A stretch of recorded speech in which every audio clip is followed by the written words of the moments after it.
see my crazy fluffy creatures while I get out the mushroom. So, the bookmarks came as a kit, and the little flimsy bag that they came wrapped in wasn't very sufficient to holding stuff, so I have the mushroom. Who wasn't technically made for this purpose specifically, but, well, here he is. So you see he holds the extra bookmarks and all the thread that came in this kit. Okay, so 310 is right here. It's the black.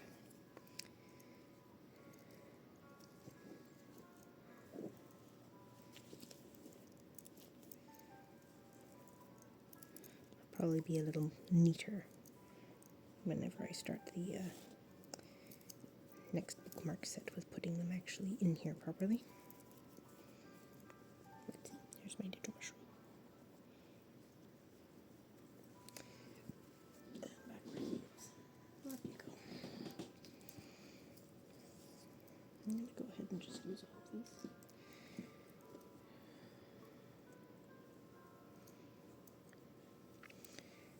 This is not always the case, but this kit did come with the thread skein, or hank, I suppose it's more like a hank, pre-cut to their lengths.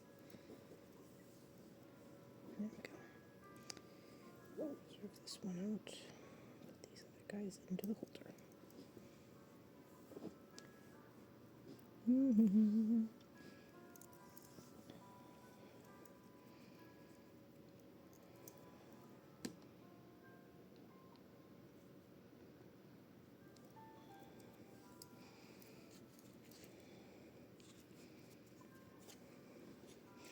My poor tired fluffies.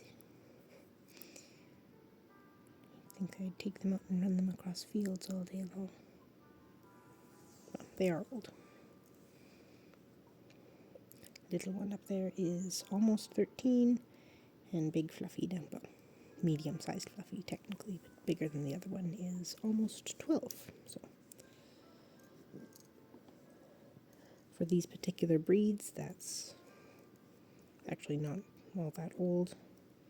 Several of the Papillons I know, including Mambo's own grandmother, lived to be like nearly 18. And Shelties,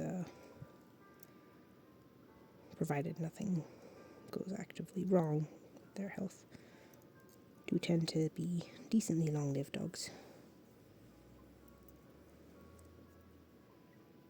More likely to find that with the kind of medium-sized breeds. I think most of the dogs I've known that live for the longest are Border Collies. Followed by miniature poodles, but those things smell like death by the time they're getting old. Oh, that's getting into old working at the groom shop story, so we'll not pursue that too far, but they're both in good physical condition. Just sleepy dogs.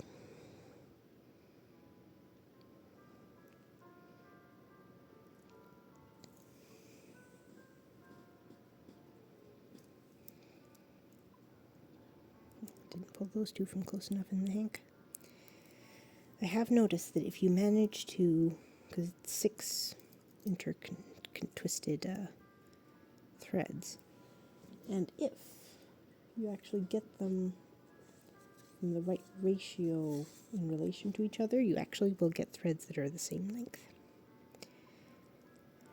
I could go through all of the threads and make sure that I get them the same length, but I just make do if they're not.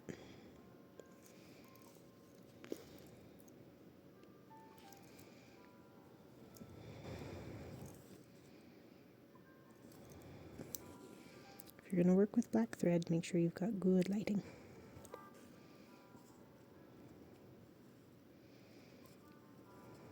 Holding the tail of the old thread straight across so that I can sew over it properly to secure it.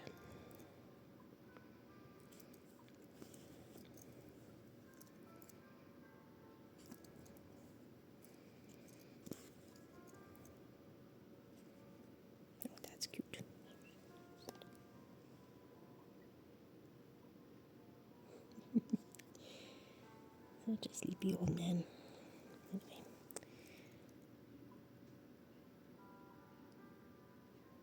Back to what we were doing.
I forgot there's a reason I usually don't wear one of these ones when I do this.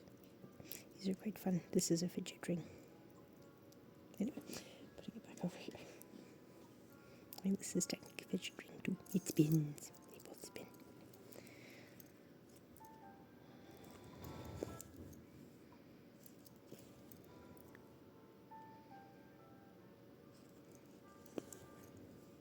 I suppose that is an excellent example of how bands don't usually interfere. If you're working with thread, but a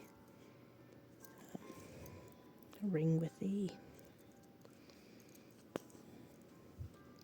more 3D component can be much more hazardous. Oh, what was this now?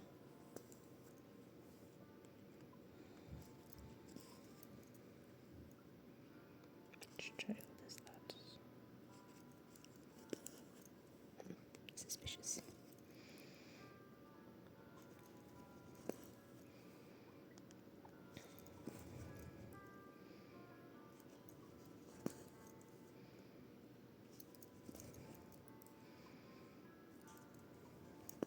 I do love how sneaky my children think they're being at times. That they think I don't hear or notice some of the things that they're experimenting with or trying to play. Most of the time, what they're doing is not actually something that bothers me. The one or two times that it is, I will call them on it, but they're always so surprised. It does make me wonder a little bit, thinking back to my own childhood and thinking, okay, how many times were we thinking we were being so careful and not telling our parents what we were doing because we thought they would worry or stop us or something? And how many times did they know full well exactly what we were doing, but it either wasn't as dangerous as we thought, or they didn't actually mind? Oh dear. These are the kind of things you discover when you become a parent, and when you look back at your own childhood and start going, how did that work?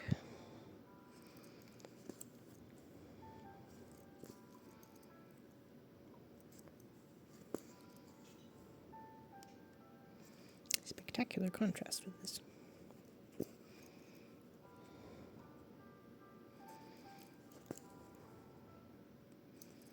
The highlighted silhouette.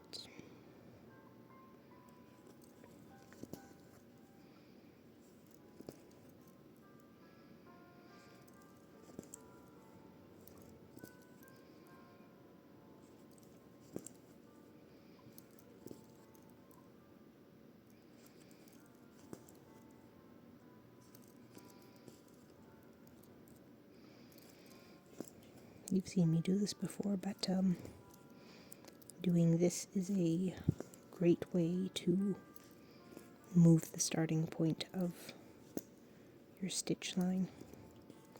So I want to now start along here so that I can easily follow this up as opposed to this side.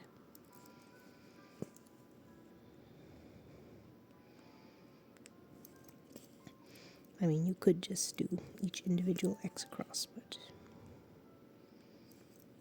I kind of like doing it this way.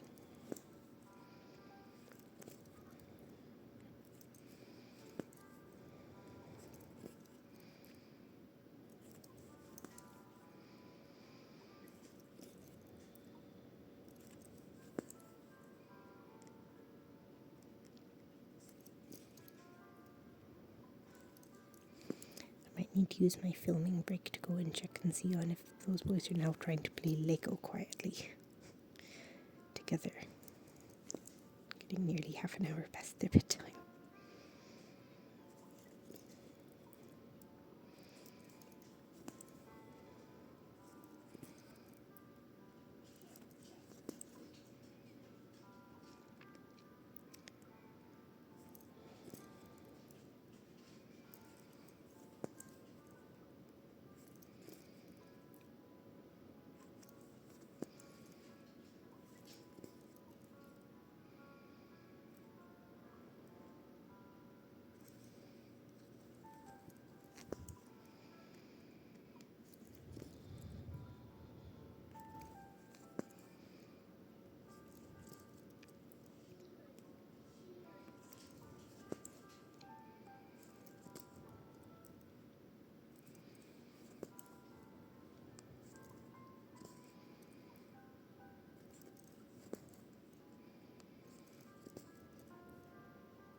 Maybe I should finish that part.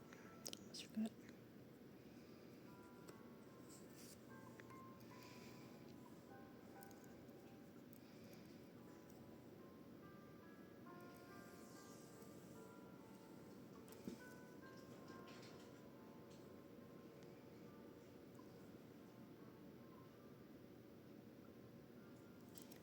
Not the right color.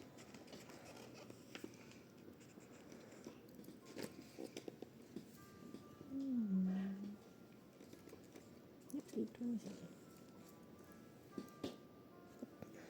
This it is.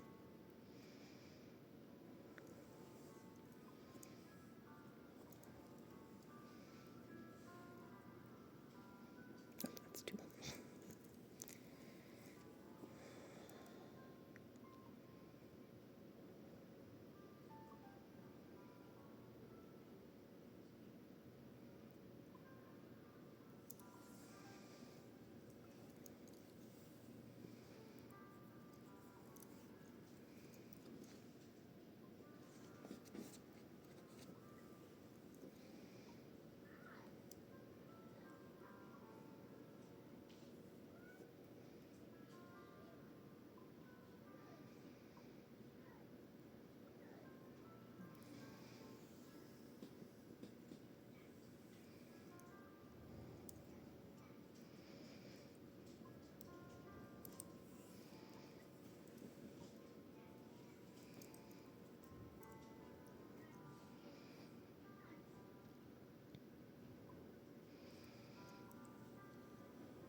I definitely need to go tuck those children back in.